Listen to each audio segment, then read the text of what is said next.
छिटो हिँड जब 2 किलो पुग्न आयो भने त तिमी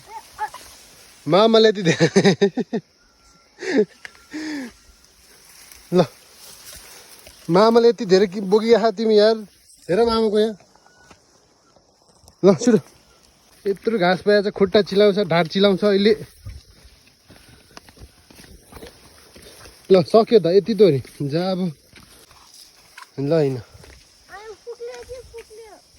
पख त्यसमा ले अब त कुदे यार अघि त खुट्टा चिलाउँछ ढाड चिलाउँछ भन्दै थियो या भेरी गुड ल हिँड नि त हिँड पुगिसक्यो त ल यहीँ त हो नि कहाँ जाने यता हो मम्मी यहाँ छैन त हिँडौ